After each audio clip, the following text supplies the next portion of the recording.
जो मंडी व्यवस्था है, सरकार ने जो कानून लाया है, इस कानून के लागू होने से मंडी व्यवस्था खत्म हो रही है। मंडी व्यवस्था के ऊपर जो काबिज लोग थे पहले से, जिनके अंडर में ही मंडियाँ रहती थी, उनके हिसाब से ही सब कुछ होता था। नमस्कार, स्वागत है आपका हमारे विशेष कार्यक्रम खास मुलाकात में। खास मुलाकात में हमारी कोशिश ये होती है कि हम आपको ऐसी शख्सियत से मिलाएं जिनकी बातों का समाज पर असर हो, जिनकी बातें समाज सुनता हो। आज ऐसे ही व्यक्ति हमारे साथ मौजूद हैं। जी हाँ, हम बात कर रहे हैं उद्योगपति, बिजनेसमैन अनिल सिंह साहब की, जो कि हमेशा लोगों के बीच जुड़े रहते हैं और समाज में हमेशा सामाजिक काम करते रहते हैं। उन्हीं से जानेंगे आज जो अहम मुद्दे किसानों को लेकर देश भर में आंदोलन देखने को मिल रहे हैं। कई संगठनाएं रास्ते पर उतरी हैं तो कई पार्टी इसका विरोध जता रही हैं, जो कि किसान के अहम मुद्दे हैं। सर, क्या कहना चाहेंगे किसानों के जो अहम मुद्दे हैं, इस पर आपकी क्या राय है? सबसे पहले नमस्कार आपको। और किसानों के जो मुद्दे हैं, ये मुद्दे हैं नहीं, इसको मुद्दा बनाया गया है। और जो मंडी व्यवस्था है, सरकार ने जो कानून लाया है, इस कानून के लागू होने से मंडी व्यवस्था खत्म हो रही है। मंडी व्यवस्था के ऊपर जो काबिज लोग थे पहले से, जिनके अंडर में ही मंडियाँ रहती थी, उनके हिसाब से ही सब कुछ होता था। इस कानून के तहत किसान अपना माल, अपना फसल, अपना अनाज कहीं भी बेच सकते हैं। मंडी व्यवस्था में वो बाध्य थे, मंडी मालिक ही उनके माल को खरीदता था और वो अपने हिसाब से उसका सब कुछ निर्धारण करता था।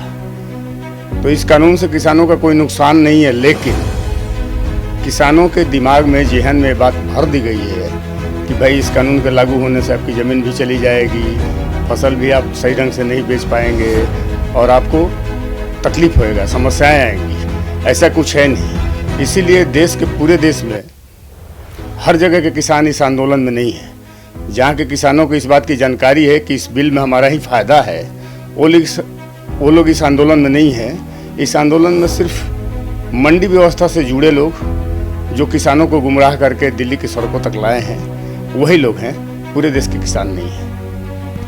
तो किसानों का जो अहम मुद्दा देश में चल रहा है, कई पार्टियां और कई संगठनाएं रास्ते पर उतरी हैं। अनिल सिंह हमसे चर्चा कर रहे हैं किसानों के अहम मुद्दे पर। भारतीय जनता पार्टी की सत्ता में रहते हुए किसानों के लिए कई अहम निर्णय सत्ता में भारतीय जनता पार्टी ने लिए हैं। इसी का विरोध कई संगठनाएं, कई पार्टियां रास्ते पर उतर कर रही हैं। सर, कोरोना काल चला था पिछले दिनों, आपने देखा होगा कि लोग परेशान थे, दिक्कत हाल में थे, और जो बिजनेस धंधा, आज लोगों के काम छूटे हैं, किस तरह चल रहा है और सरकार ने क्या कदम उठाने चाहिए? कोरोना से वाकई पूरे देश के उद्योगपति परेशान थे और रोजगार एक तरीके से सबका चला ही गया था, क्योंकि हर आदमी अपने घरों में बैठा था। और कोरोना काल में जो है वो जो भी आपका प्रोडक्शन था वो बुरी तरीके से प्रभावित हो गया, क्योंकि कोई भी आदमी अपने घर से बाहर निकलता नहीं था, फैक्ट्रियां बंद थी, सारे उद्योग धंधे चौपट हो गए थे। अभी ये सितंबर से थोड़ा थोड़ा जो है वो लोग हिम्मत करके जो है वो आगे आए हैं, और जिसका कैपेसिटी मान लीजिए 50 वर्कर का है, वो 4 वर्कर 5 वर्कर रख करके और किसी तरीके से अपना काम चालू किया है। लेकिन अभी उसको जो बाज़ार से जो कच्चा माल चाहिए या जो भी चीज़ चाहिए जिसकी वजह से उसकी फैक्ट्री चलेगी, वो अभी पूरे तौर पे उपलब्ध नहीं हो पा रहा है। तो अभी धीरे धीरे देखिए क्या होता है। अभी फ़िलहाल तो सारा उद्योग धंधा चौपट ही है। सरकार ने अपनी तरफ से प्रयास किया है मजदूरों को अनाज वगैरह दे करके, लेकिन जो फैक्ट्री मालिक हैं उनके लिए सरकार की तरफ से कोई सार्थक प्रयास नहीं किया गया है। कामकाज छूटे हैं, जो लोग काम करते थे, ऐसे लोग बड़ी संख्या में, बेरोजगारी बढ़ी है।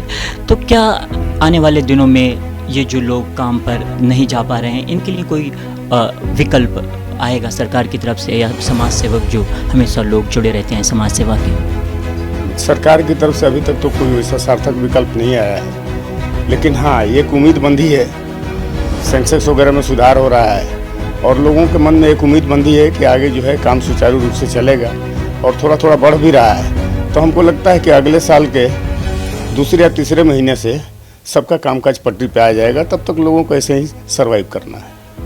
महाराष्ट्र राज्य की अगर बात करें तो महाआघाड़ी सरकार है, कांग्रेस, राष्ट्रवादी, शिवसेना पार्टी की भारतीय जनता पार्टी को निशाना बनाती हुई नजर आती है। किसानों का बिल हो या कई अहम मुद्दे हों, उसको लेकर आपका क्या कहना है? जहाँ तक यहाँ की सरकार की बात है, कहीं भी विपक्ष जो है वो केंद्र की सरकार के खिलाफ ही रहती है। जहाँ विपक्ष को अपनी नीतियाँ प्रभावित लगती हैं या अपनी नीतियों के क्रियान्वयन में तकलीफ होता है, वहाँ वो दोष केंद्र सरकार को मरती है।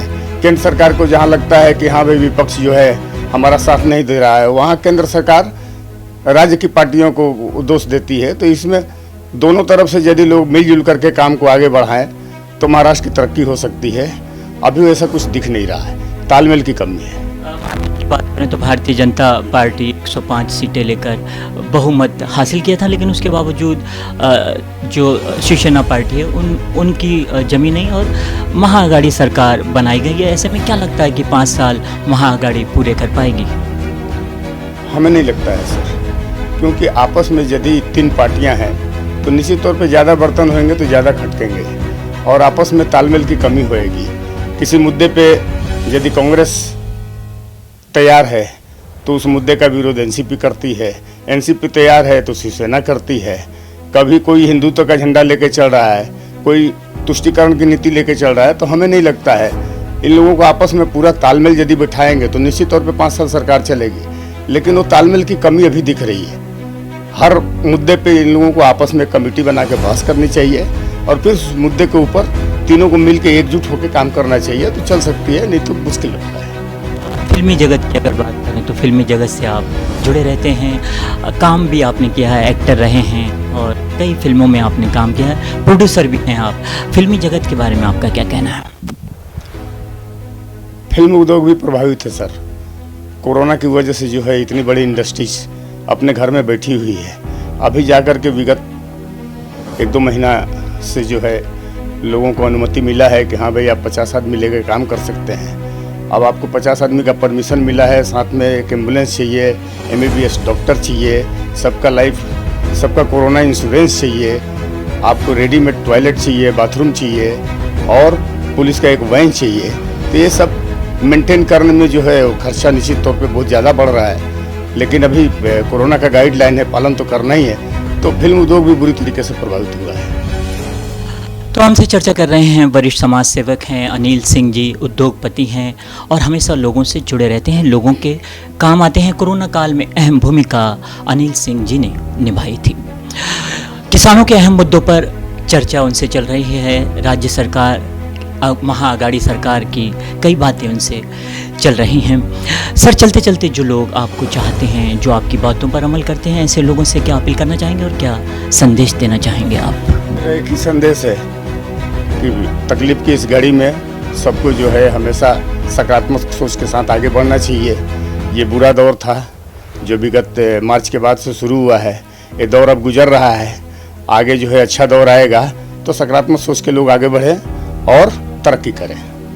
तो हमारे साथ खास मुलाकात में चर्चा कर रहे थे अनिल सिंह जी, जो कि उद्योगपति हैं, समाज सेवक हैं और फिल्मों में काम किया है, फिल्में भी बना चुके हैं, प्रोड्यूसर रहे हैं, मराठी फिल्में बनाई हैं, भोजपुरी फिल्म भी उन्होंने बनाई है। हाल ही में उनकी फिल्म की शूटिंग चल रही है और जल्द ही एक बॉलीवुड की बड़ी फिल्म उनके माध्यम से रिलीज होने वाली है। तो खास मुलाकात में आज इतना ही। दीजिए इजाज़त, फिर किसी शख्सियत के साथ अन्य मुद्दे पर मुलाकात होगी फिर किसी दिन। तब तक के लिए नमस्कार।